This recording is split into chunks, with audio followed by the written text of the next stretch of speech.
Good afternoon. My name is Niko House, host of the political radio show Mikasa and Sukasa, and I urge you all to join our One Follow, $1 campaign where we show the establishment media that we do not need them anymore, and that we will depend on our independent journalists to bring up the truth if the establishment media will not.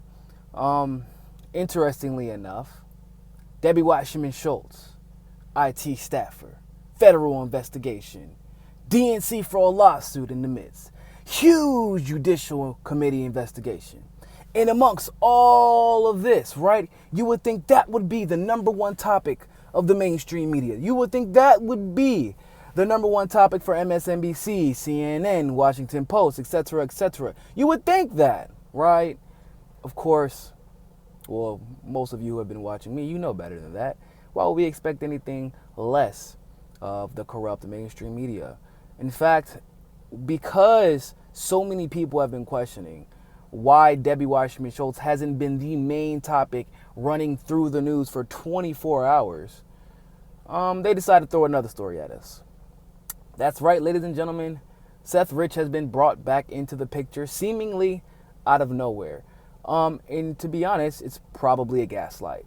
What I mean by this is that they know for a fact that if Imran Awan was brought up in the same sentence as Debbie Wasserman Schultz, who was an IT staffer for not only Debbie Wasserman Schultz, but the DNC.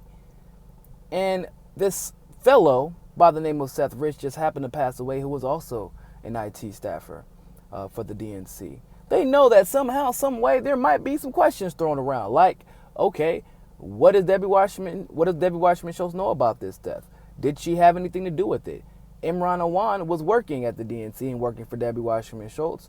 Do you think that he could have seen the emails that were sent back and forth between Seth Rich and Julian Assange? There are a lot of questions that could be asked, but we know that the mainstream media does not like when questions are asked. So instead, they tell us that now the entire Seth Rich situation is a right-wing conspiracy paid for by Trump.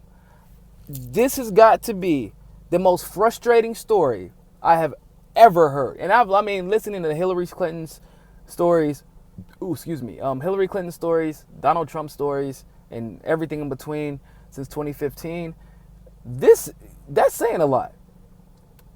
Because they're trying to pretend that the fact that the police chief said that there is no sign that this was a botched robbery is a conspiracy. The fact that the police chief of the Metro Police Department resigned just a month, pretty much citing that there was just too much corruption in the police department.